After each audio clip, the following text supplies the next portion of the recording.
Halo, salam bahagia untuk kita semua. Ketemu lagi dengan aku Aldo di Aldo Nacio Channel.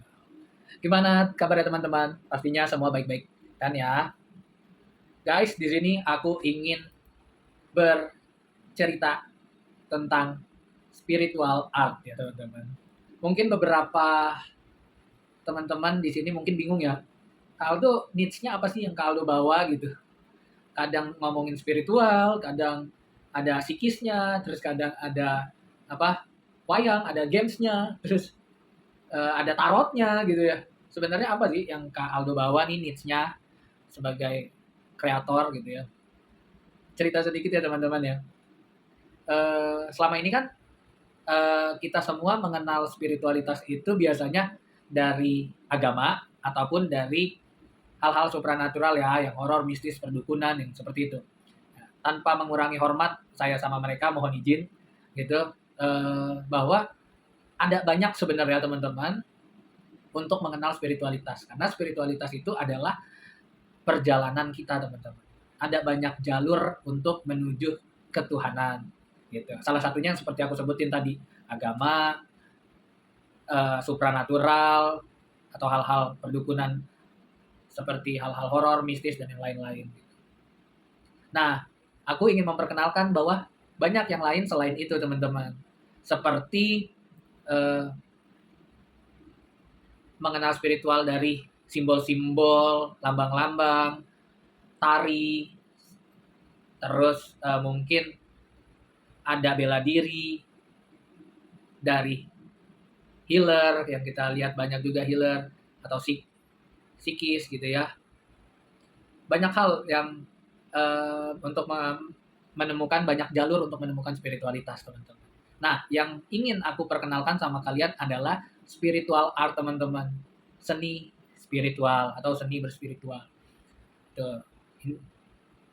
Nah, makanya ada banyak, ada games, ada wayang ya, ada cerita anime yang aku ingin sharingkan lewat storytelling. Nah, apakah ini wajar? Zaman dulu teman-teman, leluhur kita sudah mencoba ini teman-teman. Ya, seperti yang aku sebutin dalam bentuk wayang salah satunya gitu.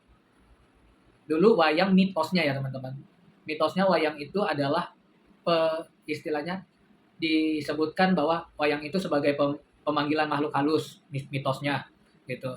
Tetapi diubahlah sama para wali pada zaman itu khususnya Sunan Kalijaga ya. Wayang menyan diubah jadi cara dia berdakwah. Cara cara beliau-beliau ini menyebarkan spiritualitasnya gitu. Jadi diubah dan itu nggak cuma di Indonesia teman-teman. Di luar negeri juga ada. Salah satunya di Tiongkok. Kalau teman-teman kenal tahu cerita Sun Wukong, nah itu juga cerita asli pada dasarnya, tapi eh, dikemas sama sastrawan Tiongkok atau seniman Tiongkok menjadi cerita ada siluman monyet, ada siluman babi, ada siluman dan yang lain-lainnya. Dikemasnya seperti itu. Dan itu bisa menarik orang banyak untuk memahami perjalanan kitab suci ke barat pada saat itu ya di dalam ceritanya. Nah, seni ini bisa membantu kita untuk menyebarluaskan sudut pandang kita tentang spiritualitas. Nah, itulah yang aku ingin perkenalkan sama teman-teman. Makanya macam-macam kan bentuknya. Kadang ada games, ada uh, wayang, ada aku cerita anime ya, dan yang lain-lain, ada tarot gitu ya. Nah, itu teman-teman. Nah, kalau seni ini kan kita nggak perlu repot-repot ya, harus menjaga image kita gitu ya, harus mem, apa mempertahankan sisi aku harus baik nih gini-gini. Enggak kan? Bahkan kadang-kadang di seni itu mistis itu perlu loh teman-teman gitu. Kenapa? Karena ada momen di mana segala sesuatu tidak perlu dijawab, segala sesuatu harus tetap abstrak, harus tetap tidak ada ketidakpastian gitu ya. Makanya kadang-kadang dalam seni itu ngelihat mistis itu bukan sebuah hal-hal horor, tetapi itu sebagai sebuah keindahan gitu ya sudut pandangnya. Kenapa? Karena kalau kebenaran itu dipaksakan, itu akan terlalu kaku dan membatasi ruang gerak kita gitu teman-teman. Makanya butuh seni dalam menyampaikan kebenaran itu. Kebenaran akan tetap jadi kebenaran, teman-teman, dan kita harus memperjuangkannya. Tetapi dengan seni, pesan yang ingin kita sampaikan itu jauh lebih bisa tersampaikan, teman-teman, gitu ya. Menurut asumsi orang yang disampaikan, gitu teman-teman. Jadi kitanya happy, orangnya juga happy yang disampaikan. Orangnya juga bisa menerima apa yang maksud kita sampaikan. Nah itu teman-teman, maksud aku pada saat ini memang mengenalkan sisi seni dalam spiritualitas, gitu. Karena memang apalagi kalau aku ngelihat ini ya, para leluhur dulu memberikan apa warisan dalam bentuk seni itu indah-indah, dari simbol, lambang. Kalau teman-teman tahu bela diri pun aja ada seni bela dirinya, itu ada makna di dalam daya gerak yang mereka wariskan ke kita gitu. Ada maknanya, ada maksudnya. Dan itu sangat indah menurut aku. Terus seni tari pun juga gitu. Kadang-kadang kalau misalnya kita lihat tari-tari tradisional juga kayak gitu, teman-teman.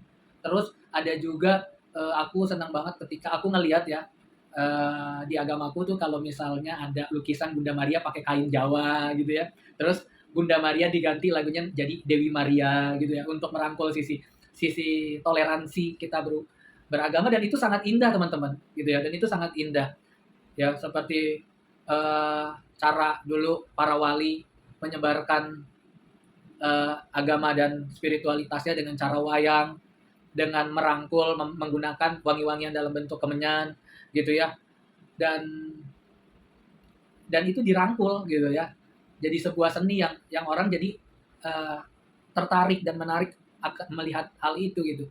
Terus seperti yang cerita Sun Wukong ya kan, dulu orang nggak ada yang kenal cerita uh, pencarian kitab ke barat, tetapi dengan munculnya cerita Sun Wukong, uh, orang jadi mengenalnya tanpa mengurangi kesakralan dari cerita tersebut gitu ya, gitu.